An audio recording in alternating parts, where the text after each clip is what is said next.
그리고 반도체 종목들도 지금 다 잘들 알고 계시죠? 또 혹시 힘들어 하시는 분들도 계십니다. 힘들어하지 마세요. 항상 말씀드리잖아요. 마음고생하지 마세요. 즐거운 마음으로 투자 생활을 해야 됩니다. 저는 여러분들이 그렇게 하루하루 생활을 할 수 있도록 최대한 노력을 하고 있는 거예요. 즐거운 마음으로 투자 생활을 할 수 있도록 해드리려고 말이죠. 반도체 종목들도 7월 10일 최고점 이후에 지금 5개월째 힘을 쓰지 못하고 있습니다. 결국에는 전 고점을 뚫고 더 높이 상승합니다. 앞으로 기술이 점점 과학기술이 발전해 나가는데 가장 기초가 되는 것이 반도체예요. 그런데 반도체가 상승을 안 한다는 것은 있을 수가 없습니다. 우리는 그것을 알고 있기 때문에 특히 빅테크주들, 반도체들 우리는 꼭 투자 중에 있어요. 거기에 가장 흔들리지 않는 기본이 뭡니까? S&P 500, 나스닥 100과 함께 말이죠. 그러니 지금의 일시적인 하락 항상 말씀을 드리고 있습니다. 염려할 문제가 아닙니다. 5개월째 힘을 쓰지 못하고 있는 반도체 관련 종목들도 S&P 500과 나스닥 지수보다도 더 오른 상태입니다.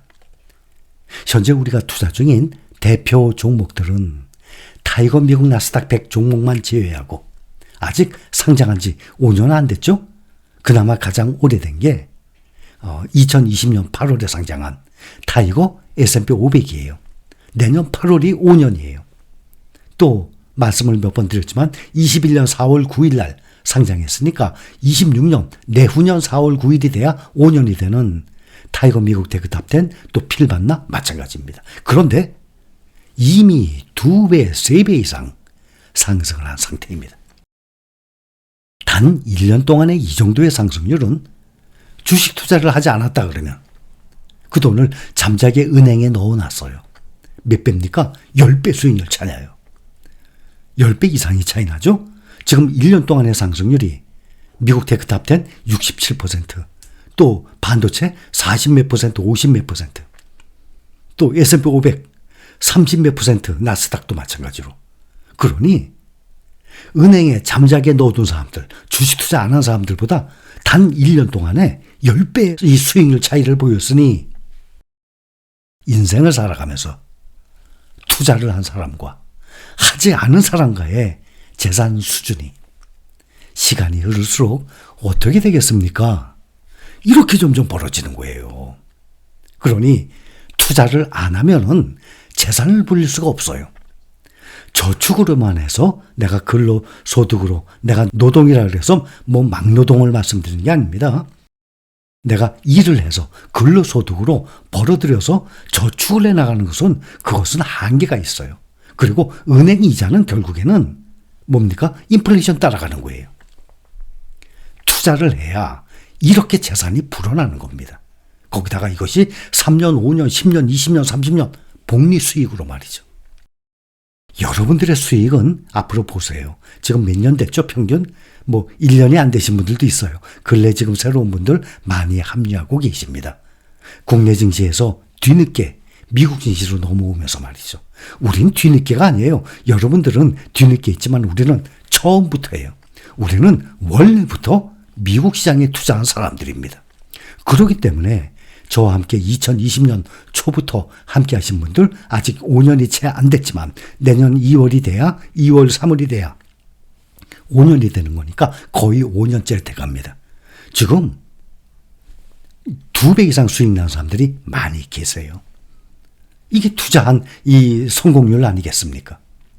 그래서 투자한 사람과 하지 않은 사람들은 시간이 갈수록 여러분들이 만약에 지금 있는 재산이 5년 전, 10년 전에 투자했다고 생각해 보세요. 딱 한 종목만 비교해 보면 되죠. 어느 종목? 타이거, 미국 나스닥 100. 알고들 계시지 않습니까? 거기다가 추가로 또 달러 환율, 이 상승에 의한 수익률까지 우리는 덤으로 얻고 있습니다. 우리는 달러에도 투자 중인 사람들이에요. 우리는 투자 중인 종목들도 어디에 비교를 해도 거의 가장 안전할 정도의 종목들입니다. 또 그 종목들도 세계 1등 시장에 있는 종목들이라서 더욱 어떻습니까? 마음 편하지 않습니까? 요즘처럼 얼마나 지금 흔들리고 있습니까? 시장이. 원화보다 달러를 보유하면 그 장점, 달러에 투자를 해야 되는 이유, 그동안도 많이 말씀을 드렸습니다. 도널드 트럼프의 미국 대선 승리로 달러화 강세가 계속 이어지고 있습니다. 외국인들의 주식 자금 유출, 국내 증시 부진에 달러당 원화값이 계속 하락을 하고 있습니다. 반대로 달러 가치가 상승하고 있죠. 지금 1,400원을 넘어섰습니다. 원화값은 당분간 국내외 경제 지표보다는 트럼프 이슈 영향을 또 받으면서 하락이 우세한 흐름이 예상이 됩니다. 우리는 한국 사람으로서 원화를 국내에서 사용을 하니까 당연하죠. 그렇게 살아왔기 때문에 원화의 변동성을 잘 모릅니다. 더군다나 다른 나라들에 비해서 물가 상승도 급격히 오르내리는 나라는 아닙니다. 그래서 원화의 변동성에 대해서 체감을 못하는 것이 사실입니다. 그러나 국제통화시장에서 보면은 원화는 달러나 일본의 엔화나 또 프랑, 스위스 프랑 이런 통화 대비 변동성이 큰 위험자산으로 분류되고 있습니다. 안전통화들과 같이 달러를 비롯한 이런 통화들과 비교했을 때 원화는 그 상대적 가치가 크게 변동하는 모습을 항상 보여주고 있습니다. 전 세계 어디서든지 우리나라의 원화는 통용이 되질 않죠. 극히 일부 나라들 외에는. 당연히 달러가 기준입니다. 특히 90년대의 IMF 때나 또 2000년대 닷컴 버블 때, 2008년 미국 금융위기 때, 또 재작년 주식시장의 약상일 때처럼 경제 위기가 발생했을 때는 원화의 가치는 크게 떨어집니다. 그만큼 가치가 없어지는 거죠. 경제 위기의 순간 투자자들은 원화와 같은 위험 자산에서 빠져나와서 또 달러와 같은 안전자산으로 이동을 하게 됩니다. 그래서 원화와 원화로 구성된 자산의 가치는 크게 하락을 하게 됩니다. 그래서 경제 위기 발생 시 원화 기반의 자산을 보유하고 있는 사람의 경우 환율의 영향으로 전 재산의 가치가 하락하는 일이 발생하는 것입니다. 아무 일을 안 해도 원화의 가치 하락으로 인해서 재산의 가치가 떨어지게 되는 것입니다. 그래서 평상시에도 원화보다는 달러를 보유하는 것이 투자 관점에서도 크게 유리합니다. 그래서 경제적 여력이 되는 사람들은 원화보다 국내에서도 달러를 보유하고 있는 사람들이 상당히 많습니다.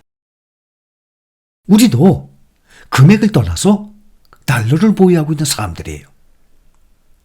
평상시에 달러 자산 보유는 경제 위기 때 전체 자산 가치의 하락을 방어를 하게 되죠. 주가가 막 떨어져요. 그런데 우리가 갖고 있는 것은 원화가 아니라 달러 아닙니까? 그런데 달러 가치가 올라가게 되니까 주가 하락을 어느 정도 상쇄를 하게 되는 거죠. 또 높은 환차익을 또 얻을 수 있는 거예요.